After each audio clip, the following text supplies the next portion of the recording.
వారం రోజులు మన పనుల్లో మనము ఉంటాం ప్రియమైన దేవుని పిల్లరా. మరి 7వ రోజు దేవుని మందిరంలో గడిపే అదృష్టం దేవుడు మనకి ఇచ్చాడు. ఈ 7 రోజులు కూడా మనం కష్టపడి పనిచేసి మన కుటుంబం కోసం బ్రతుకుతున్నాం.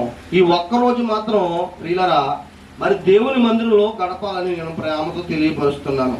ఎందుకంటే నేను ఎప్పుడూ ఒక మాట చెప్తూ ఉంటాను, నాకు మీరు ఏమి ఇవ్వద్దు కానీ దేవుని మందిరంలోకి అనేక మందిని నడిపించాలి. మనకు వాక్యం మనకు తెలుసు, అనేక మందికి తెలియపరచాలి. మనం ప్రార్థనకు వచ్చి దేవుని యొక్క ఆశీర్వాదం మనం పొందుకుంటున్నాం. అలాగే మన చుట్టుపక్కల ఉన్న వారి ఒక్కళ్ళైనా మనం ఏం చేయాలి?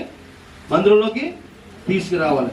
మందిరంలోకి తీసుకొస్తే ప్రియులరా అగ్నిలోంచి ఒకరిని లాగినట్లుగా మనం వాడిని రక్షించినట్లే. ఎందుకని?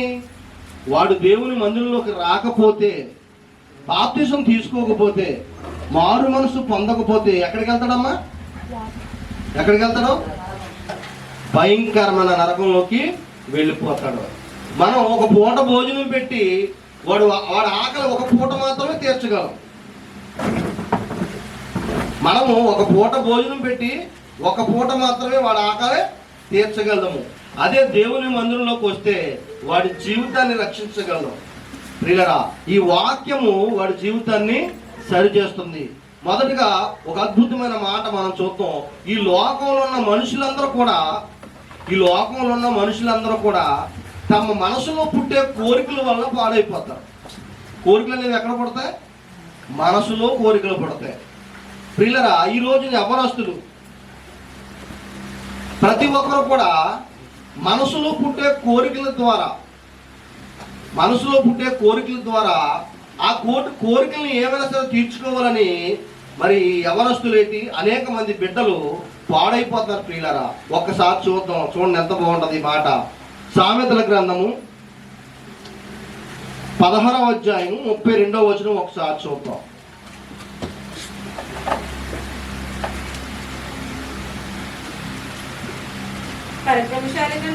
పరక్రమశాలి కంటే దీర్ఘశాంతము గలవాడు శ్రేష్ఠుడు. పరక్రమశాలి అంటే ప్రియులరా కత్తి పట్టుకుని 100 మందిని 200 మందిని కూడా జయించగలవాడు. ఒగురుపు రాకుండా నీరసం రాకుండా 200 మందినైనా జయించగలవాడు. మరలా తిరిగి ఇంకో 100 మంది వచ్చినా కత్తి పట్టుకుని జయించడానికి సిద్ధంగా ఉండేవాడు. ఆయన ఖాళీ చేయాలి. కత్తి పట్టుకుని మరి ఎంతమందినైనా సరే జయించే మరి బలశాలన్నమాట. కత్తి యొక్క తిప్పడంలో నైపుణ్యం తెలిసినవాడు, కత్తి యుద్ధంలో నైపుణ్యం తెలిసినవాడు. ప్రియులరా పరక్రమశాలి కంటే దీర్ఘశాంతము గలవాడు శ్రేష్ఠుడంట. పట్టణాన్ని పట్టుకుని వాని కంటే తన మనసును స్వాధీనపరుచుకుని వాడు శ్రేష్ఠుడు. పట్టణాన్ని పట్టుకోవడం అంటే ప్రియులరా పూర్వం రోజుల్లో యుద్ధాలు చేసి మరి ఒక పట్టణాన్ని మరి యొక్క సైన్యం యుద్ధం చేసి ఇశ్రాయేలు వారు ఆ పట్టణాన్ని పట్టుకునేవారు. పట్టణాన్ని ఉన్న మనుషులందరినీ జయించి దాని స్వాధీనంలోకి తెచ్చుకునేవారు అనమాట. ఇక్కడ చూడండి ఎంత బాగుంటుందో. పట్టణమును పట్టుకుని వాని కంటే అంటే యుద్ధం చేసి అనేక మందిని జయించు వాని కంటేనంట కత్తి పట్టుకుని అనేక మందిని జయించగలడు. యుద్ధంలో 1000 మందిని జయించగలడు కానీ తన మనసును జయించలేడంట. కత్తి పట్టుకుని యుద్ధం జయించగలని వాడు తన మనసును స్వాధీనంలో తెచ్చుకోలేడంట. చూడండి ఎంత బాగుంది మాట. చదువమ్మ మాట. పట్టణాన్ని పట్టుకుని వాని కంటే తన మనసును స్వాధీనపరుచుకొనని వాడు ఎవరైతే తన మనసును స్వాధీనపరుచుకుంటాడో వాడు శ్రేష్ఠుడంట. పిల్లరా చూడండి ఎంత బాగుంది మాట. కత్తి పెట్టి 1000 మందినైనా సరే జయించగలరు కానీ తన మనసుని స్వాధీనపరుచుకోవడం అంత కష్టం అంట. చూడండి ఇప్పుడు 100 మందిని జయించడం కష్టమా, మనసును స్వాధీనంలో పెట్టుకోవడం కష్టమా? మనసుని మన కంట్రోల్లో పెట్టుకోవడం చాలా కష్టం. మనసు మన కంట్రోల్లో లేకపోవడం వల్ల మన చూపు అదుపు తప్పుద్ది. ఆలోచించండి. మన మాటలు డబల్ మీనింగ్ డైలాగ్లో మాట్లాడుతూ ఉంటాం.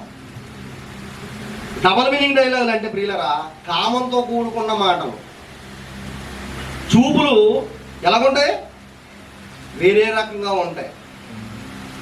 ఆలోచించండి, ఏది కంట్రోల్ లేకపోతే? మనస్సు కంట్రోల్ లేకపోతే. కత్తి పట్టి 100 మందిని జయించడం ఈజీయే, కానీ ఆ 100 మందిని జయించిన వాడు తన మనసును స్వాధీనం చేసుకోవడం కష్టం అంట. చూసారా? అదే ఈరోజు పాఠం, చాలా అద్భుతమైన పాఠం. చూద్దాం ఒకసారి. మొదటి సమూయేలు గ్రంథము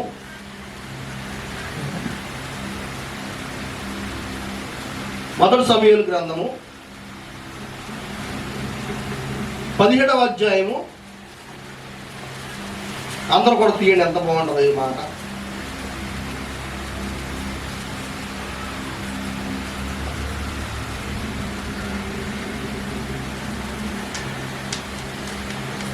పదిహేడవ అధ్యాయము 32వ వచనం చూద్దాం ప్రియులారా.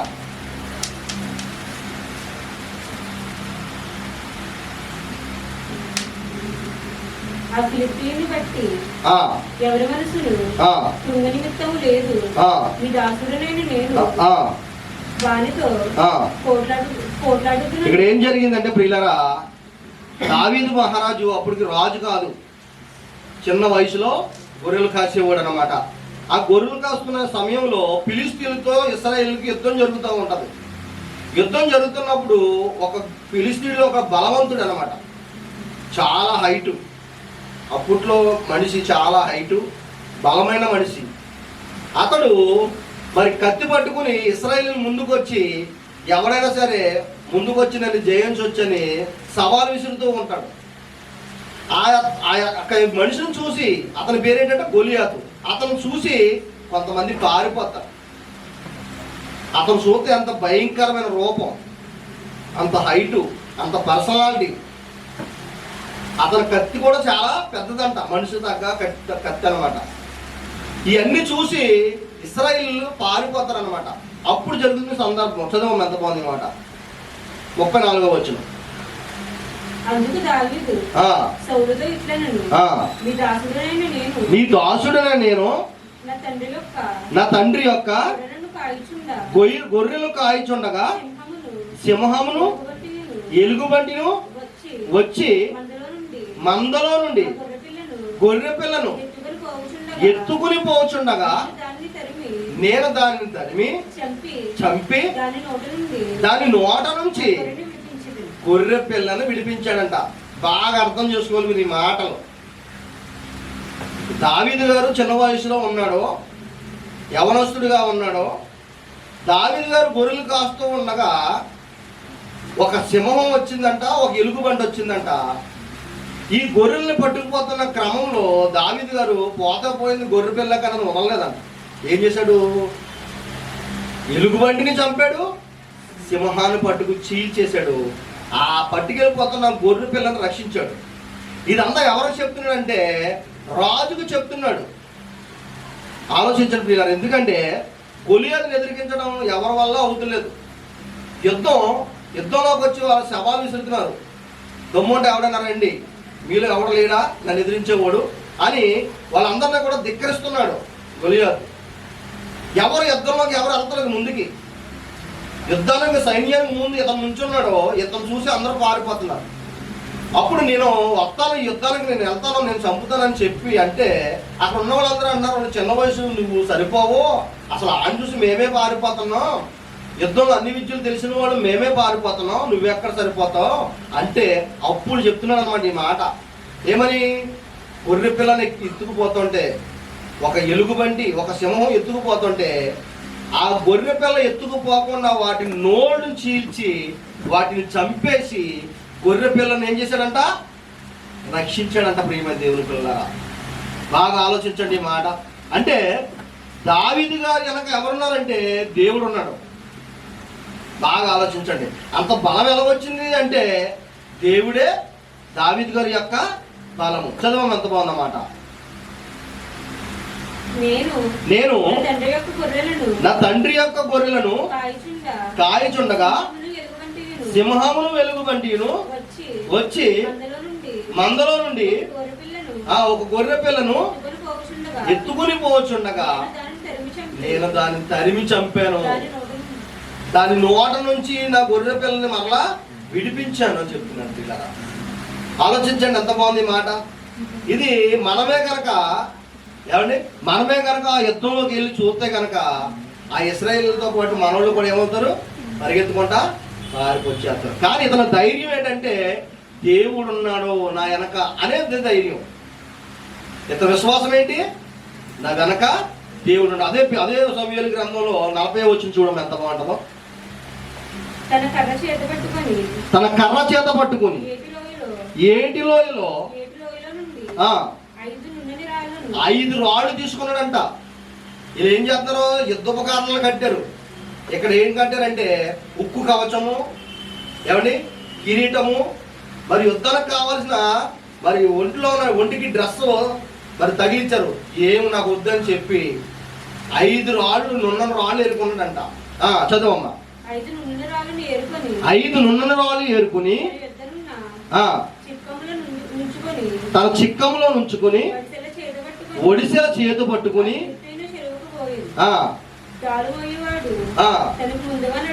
నడవగా ఆ ఫిలిష్తీయుడు బయలుదేరి దావీదు దగ్గరకు వచ్చి చుట్టూ పారచూసి దావీదును కనుగొని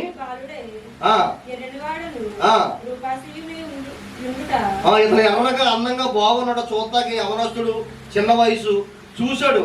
ఇతను యుద్ధానికి వచ్చాడు అనుకున్నాడు. చూచి అతను తునీకరించను.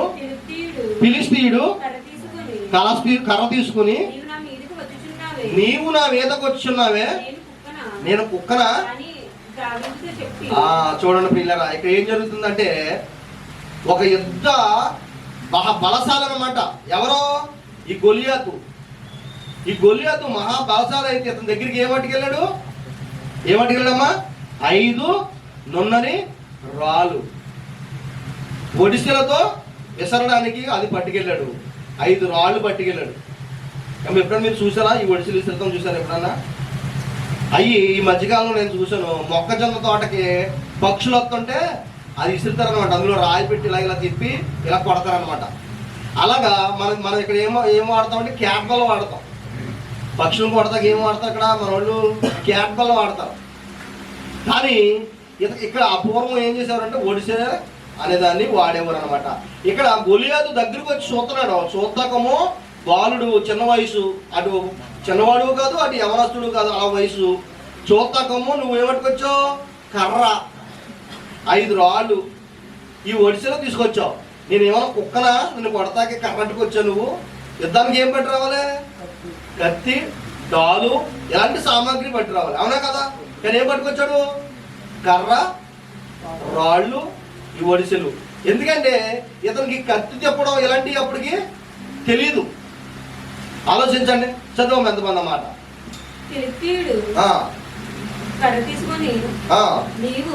నీవు నా మీదకు వచ్చున్నావే, నేను కుక్కనా అని దావీదుతో చెప్పి తన దేవతల పేరట దావీదును శపించాడు. ఎందుకంటే మీకు ఇదంతా ఎందుకు చెప్తున్నానంటే ప్రియులరా, మొదటగా సింహాన్ని, ఎలుగుబంటిని ఏం చేశాడు? చంపేశాడు. రెండోదిగా ఇశ్రాయేలుని ఎదురుగించి సవాల్ చేస్తున్న ఈ గొలియాతుని ఈ ఒడిసె రాయితో కొడితే ఒక్క దెబ్బకే పడిపోయాడు కింద. మీకు అర్థముందా? అంత బలశాలి. ఇశ్రాయేలు అందరూ ఏ గొలియాతుని అయితే చూసి పారిపోతున్నారో అదే గొలియాతుని చిన్న రాయితో కొట్టి ఏం చేశాడు? పడగొట్టేశాడు. కత్తి పట్టుకెళ్ళి తల నరికి సౌలు దగ్గరికి తల చేతితో పట్టుకుని వెళ్తున్నాడు. మీకు అర్థమైంది? ఇప్పుడు ఆలోచించండి. ప్రజలందరూ జైలు పడుతున్నారు. ఏమని? సౌలు 1000 కొలదిను, దావీదు 10,000 కొలదిను అని జైలు కొడుతున్నారు. సౌలు 1000 మందిని ఓడితే దావీదు ఎంతమందిని అంట? 10,000 మందిని ఓడించినట్టు. ఎందుకని? గొలియాతును ఒక్కడిని ఓడిస్తే 10,000 మందిని ఓడించినట్టు. ఎందుకంటే ఇశ్రాయేలీయులందరూ కూడా పారిపోరు ఈ గొలియాతును చూసి. మీరు బాగా ఆలోచించాలి. ముందుగా ప్రియులరా, సింహాన్ని చంపాడు, ఎలుగుబంటిని చంపాడు. రెండోదిగా గొలియాతుని నరికి తల పట్టుకుని వచ్చాడు. మీకు అర్థమైందా? ఇప్పుడు అదే సమూయేలు గ్రంథంలోను 49వ వచనం చదువుతాం ప్రియులారా.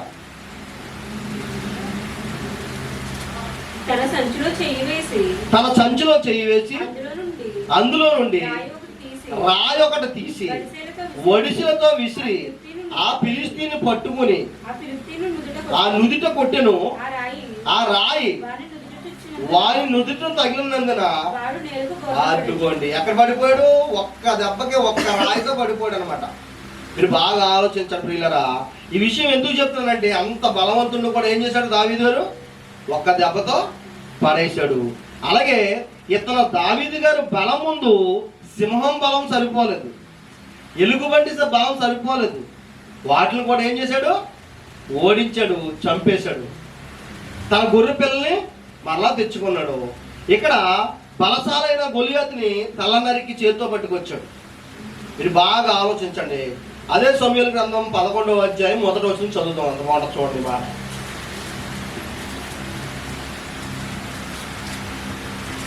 2వ సమూయేలు గ్రంథం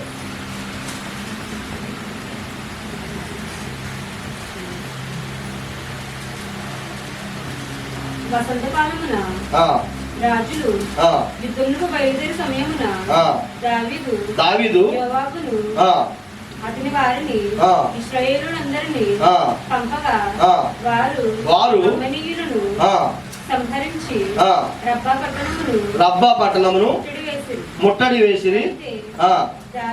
దావీదు యెరూషలేమునందు నిలిచెను. ఒకానొక దినమున దావీదు పడక మీద నుండి లేచి రాజనగరం మిద్దె మీద నడుచుచు పైనుంచి చూచుచుండగా ఆ స్నానం చెయ్యి ఒక స్త్రీ. ప్రియమైన దేవుని పిల్లలు అందరూ నా మాట వినాలి. ఇక్కడ బాగా ఆలోచించాలి.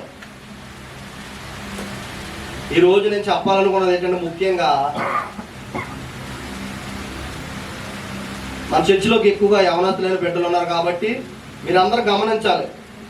ఈ రోజు నేను చెప్తున్న పాఠం ఒకసారి మీరు దృష్టి పెట్టి ఆలోచించండి. మొదటగా గొర్రె పిల్లలు ఎత్తుకుపోతున్న సింహాన్ని, ఎలుగుబంటిని ఏం చేశాడు?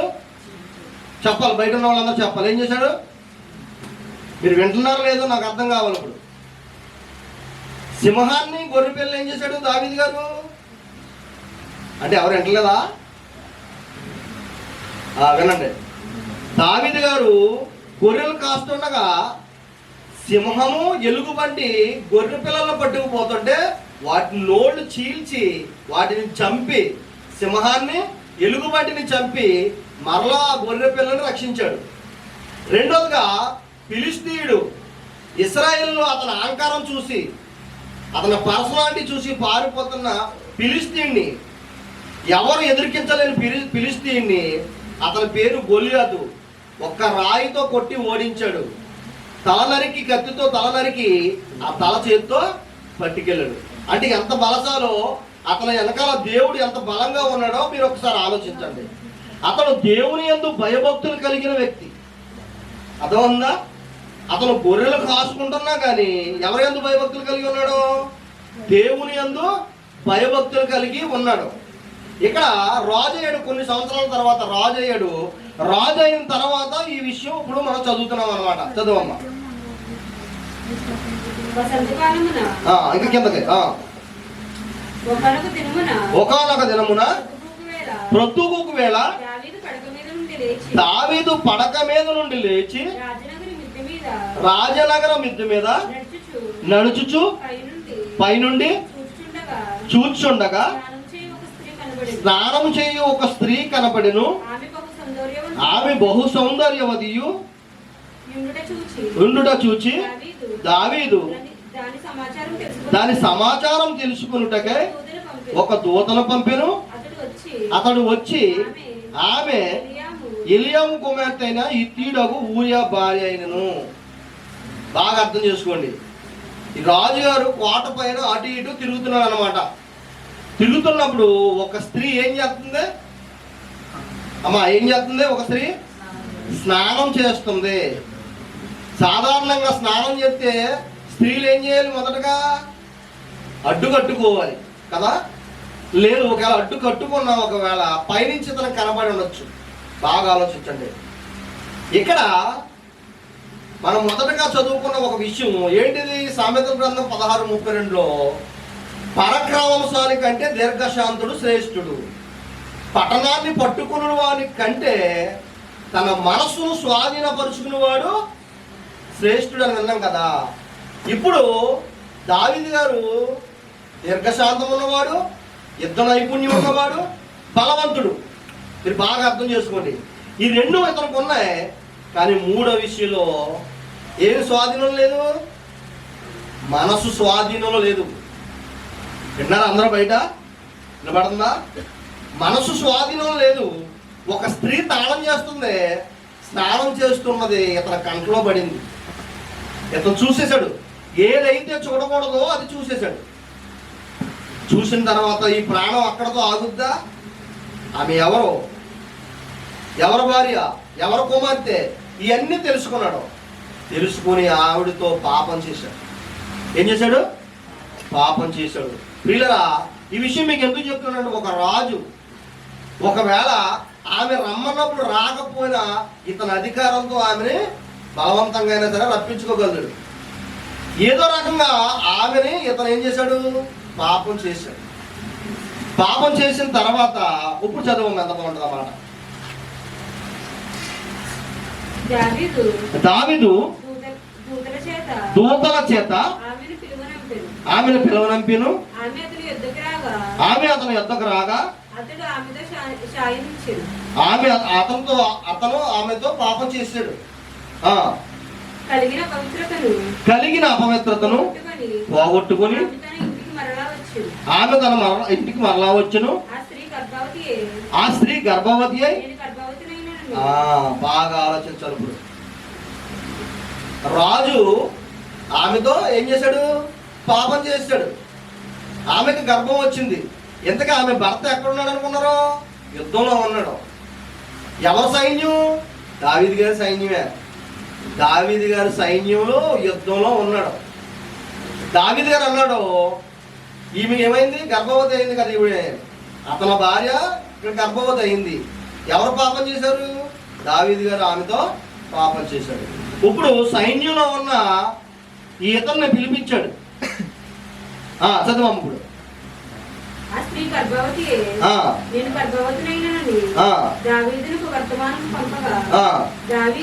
దావీదు ఊరియను నా యొద్దకు పంపించమన్నాడు. దూతను పంపించి ఊరియన్ నా యొద్దకు పంపించు. ఆమె భర్త అనమాట ఊరి అన్న ఆయన. పంపించమంటే ఆయన వచ్చాడు. నువ్వు ఇంటికి వెళ్ళవా, ఇంటికి వెళ్ళి ఆకలి భోంచేసి ఈ నైట్ ఈ పడుకో, 2 రోజులు పడుకుంటురా, అక్కడ యుద్ధం చేసేవాళ్ళు చేస్తా ఉంటారులే ఆయన. ఎందుకు దావీదు గారికి అతని మీద అంత జాలి ఏంటి చెప్పాలి? ఎందుకు అంత జాలి, ఎందుకు అంత ప్రేమ అంటే ప్రియులరా, ఆమె ఏమైంది? గర్భవతి అయింది. ఇతను 2 రోజులు వచ్చి ఇంటికి వచ్చి మళ్ళా వెళ్ళిపోతే, ఒక 6 రోజులు ఇంటికాడ పడుకుంటే ఈ గర్భం ఇతనికి దావీదు గారికి వచ్చింది కదా, అతని అకౌంట్లో పడిపోతుంది అన్నమాట. మీకు అర్థమైంది ఇప్పుడు? అందుకు దావీదు గారు రమ్మంటే ఈ ఊరియా వచ్చి ఎక్కడున్నాడో తెలుసా? అక్కడ ఒక చోట వీళ్ళ సైన్యం కొంతమంది భోజనాలు చేసి అక్కడ ఉంటే వాళ్ళ దగ్గర పడుకున్నాడు. మరలా వెళ్ళిపోడు. దావీదు గారి మాట వింటలేదు. దావీదు గారు పిలిస్తే ఏమనంటే, అక్కడ ఇశ్రాయేలు అందరూ కూడా ఒక్కొక్కరు కాళ్ళు చేతులు తెగిపోతున్నాయి, యుద్ధంలో ఉన్నారు, ప్రాణాలు పోతున్నాయి. నేను అలాంటి వాళ్ళందరూ ఇంటికాడ పడుకుని సుఖపడితే అలాంటి వాళ్ళందరూ చచ్చిపోతారని చెప్పి నేను ఇంటికి వచ్చి నా భార్యతో నా బిడ్డలతో నేను ఇంటికి వచ్చి పడుకోలేను, నేను సుఖపడలేను నా భార్యతో అని చెప్పి ఏం చేశాడంటే మరలా యుద్ధంలోకి వెళ్ళిపోడు. దావీదు గారు అనుకున్నాడు, ఈ ఊరియా నా మాట వింటలేదని చెప్పి ఉత్తరం రాసి ఆ ఊరియాని ముందు పెట్టు. ఆ యుద్ధం ముందుకు వచ్చినప్పుడు, సైన్యం ముందుకు వచ్చినప్పుడు ఊరియా చచ్చిపోయేట్లుగా అతన్నే ముందు పెట్టాడు. పెట్టేశాడు.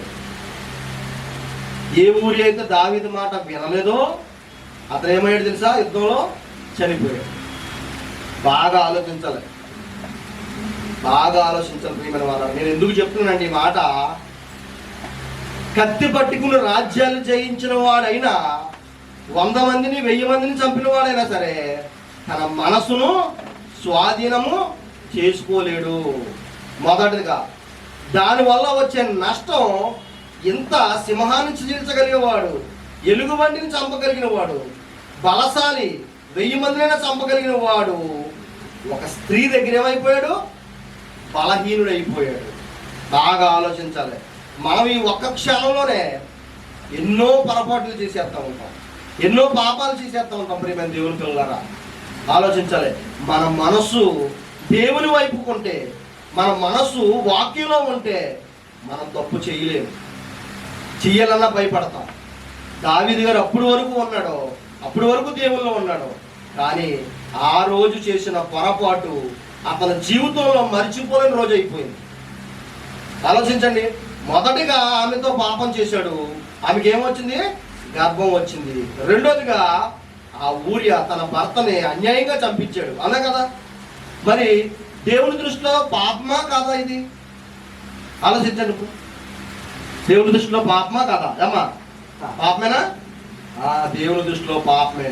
వీళ్ళిద్దరికి పుట్టిన ఒక బిడ్డ పుట్టింది.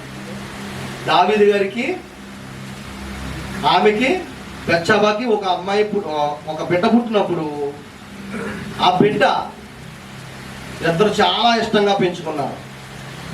ఆ అమ్మాయి ఏమైందంటే పిల్లరా, ఆ బిడ్డ చచ్చిపోయింది, జబ్బు చేసి చచ్చిపోయింది. మీకు ఎందుకు చెప్తున్నానంటే దావీదు గారు చేసిన తప్పు, ఆమె చేసిన తప్పు, పాపం వెంటాడింది. బిడ్డ పుట్టి ఏమైంది? చచ్చిపోయింది. ఎన్నో రోజులు దావీదు గారు కుమిలిపోయి ఏడ్చాడు. పిల్లరా, నేను ఎందుకు చెప్తున్నానండి ఈ మాట? దావీదు గారు చేసిన ఆ ఒక్క పాపం సరి చేసుకోలేని పాపం అయిపోయింది. మనోళ్ళు కూడా చాలా విషయాలు, చాలా ఆవేశంలో కొన్ని తప్పులు చేస్తారు. అవి మరలా సరి చేసుకున్నాను కుదరదు. ఒక్కసారి చేసిన పాపం కొన్ని పాపాలు సరి చేసుకోవడానికి అవకాశం ఉంది. బాగా ఆలోచించాలి మీరు. ఒక పాపం చేస్తే అది సరి చేసుకునే అవకాశం ఉండదు. నాకు తెలుసు, తమ్ముడు బాగా తెలుసు నాకు. అన్నదమ్ములు ఇద్దరు చిన్న గొడవ పడ్డారు. అన్నగారు ముందు తాగొచ్చాడు, తమ్ముడు బాగానే ఉన్నాడు. ఇద్దరు మాట పెరిగి పక్కన ఉన్న కర్రతో తమ్ముడు అన్నయ్యని తల మీద కొడితే ఒక్క దెబ్బకు చచ్చిపోయాడు. తమ్ముడు అన్నయ్యని కొట్టిన ఒక్క దెబ్బకి చెవులంటే రక్తం వచ్చి అన్నయ్య చచ్చిపోయాడు. ఇంతకు అన్నయ్యకి ఇద్దరు పిల్లలు, చిన్న పిల్లలు. అన్నయ్య చచ్చిపోతాడని నిజంగా కొట్టలేదు, కోపంలో కొట్టాడు. తగలరాని చోట తగిలింది. అన్నయ్య ఏమైపోయాడు? చచ్చిపోడు. అన్నయ్య దగ్గర కూర్చొని తల ఒళ్ళో పెట్టుకుని నా అన్నయ్య అని ఏడుస్తున్నాడు. తెల్లవాళ్ళు ఏడుస్తూనే ఉన్నాడు. మరి చచ్చిపోయిన అన్నయ్య వస్తాడా? గుండెలు బాదుకుంటే వస్తాడా? చెప్పండి. ప్రియులారా, ఆలోచించండి. ఆ చిన్న బిడ్డలను చూసి, అన్నయ్యని చూసి, ఎప్పటికీ తిరిగిన అన్నయ్యని నా చేతితో నేనే చంపేశానా అని తన తమ్ముడు గుండెలు బాదుకుంటూ ఏడ్చేశాడు. చూసారా అంత దారుణమో? మొదటగా ఆ పాపం అతను జీవితాంతకాలం ఏం చేస్తే వెంటాడదా? నేను నా సొంత అన్నయ్యని చంపేశాను, అన్నయ్యకి పుట్టిన బిడ్డలను అనాథులు చేసేసాను, నా చేతితో నా అన్నగారిని నేనే చంపేశాననే బాధ జీవితాంతకాలం వెంటాడుతూనే ఉంటది. రెండోదిగా దేవుని దృష్టిలో ఏం చేసిన అతను? పాపం చేశాడు, సొంత అన్నగారిని చంపేశాడు, మర్డర్ చేశాడు.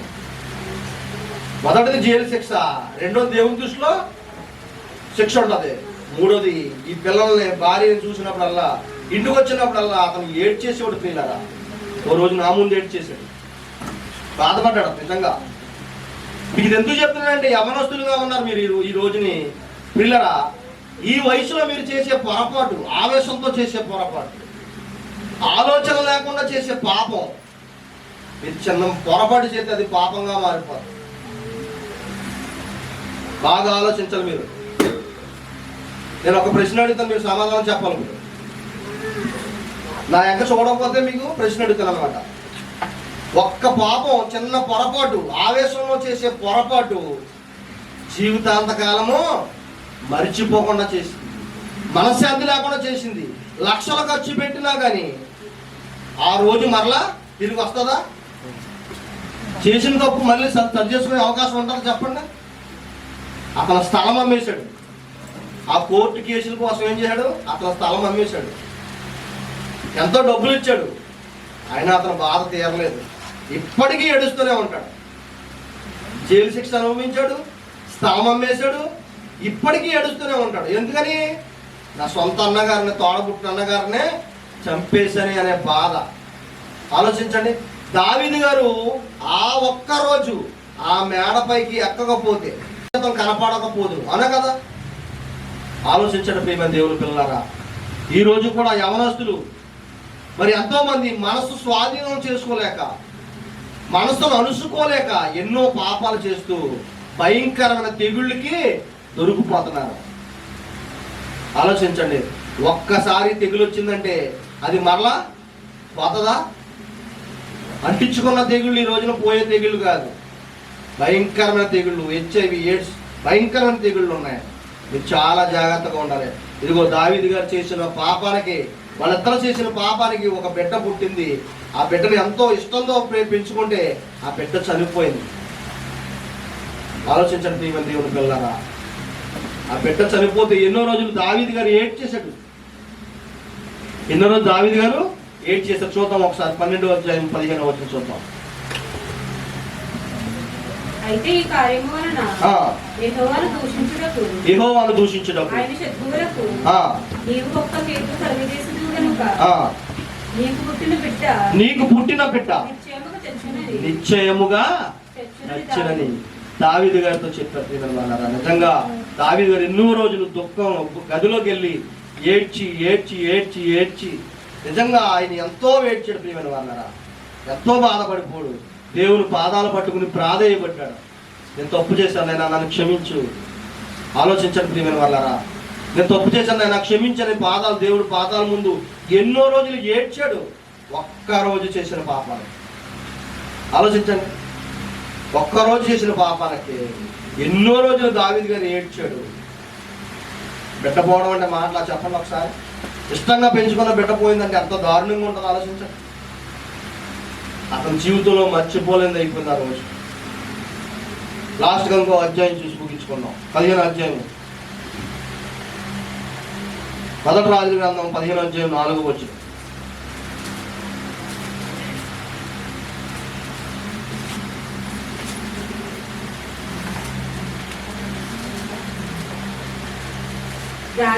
దావీదు ఊరియా సంగతి యందు తప్ప ఆ యూరియా విషయంలో తప్ప, ఆ బెత్షెబా యూరియా విషయంలో తప్ప మరలా ఎప్పుడు కూడా దావీదు గారు పాపం చేయలేదంట, తప్పు చేయలేదంట. ఆ చేసిన తప్పు కోసమే దేవుడు పాదాలు పట్టుకుని ఏడుస్తూ ఏడుస్తూ ఏడుస్తూ నాయన తప్పు అయిపోయింది, నాయన క్షమించినాయని చెప్పి ఏడ్చాడంట. ప్రియులరా, మీకు ఎందుకు చెప్తున్నానంటే ఈ మాట, మనం చేసే పాపం, మనం తీసుకునే ఆలోచన, మనం తీసుకునే ఆవేశంలో తీసుకునే ఆలోచన, మనం తీసుకునే ఆవేశంలో తీసుకునే నిర్ణయం పంప ముంచేస్తుంది. ఏదైనా సరే జాగ్రత్తగా ఆలోచించి, ఆచితూచి ఆలోచించి అడుగు ముందుకేయాలి. అది పాపం అని తెలిస్తే అసలు దాని జోలికే మనము వెళ్ళకూడదు. ఆలోచించండి, పాపం అంటే ప్రభుకి అసహ్యం. మీరు దేవుని మందిరంలోకి వస్తున్నారో పాపం జోలికే వెళ్ళకూడదు, అసలు పాపపు ఆలోచనే రాకూడదు. అలా రాకుండా ఉండాలంటే ఈ వాక్యం ఎక్కడ ఉండాలి తెలుసా? గుండెల్లో ఉండాలి. ఆలోచించండి, కత్తి బట్టి నువ్వు 100 మందిని జయించినా 100 మందిని జయించగలిగాడే కానీ తన మనసులో పుట్టే ఆలోచన కోరికల్ని జయించలేకపోయాడు. చూసారా దావీదు గారు?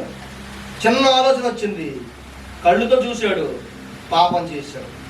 ఇప్పుడు మనకు దేవుడు ఈ మాట ఎందుకు రాయించాడంటే, ఇలాంటి పాపం ఎదురైనప్పుడు నువ్వు తప్పు చేయకుండా ఉంటావని. ఇలాంటి పాపం నీ జీవితం ఎప్పుడైనా ఎదురైతే నువ్వు తప్పు చేయకుండా దేవుని కోసం నిలబడాలని. ప్రియమైన దేవుని పిల్లలారా, తన మనసు స్వాధీనం లేనివాడు ఇలా పాడైపోతాడని.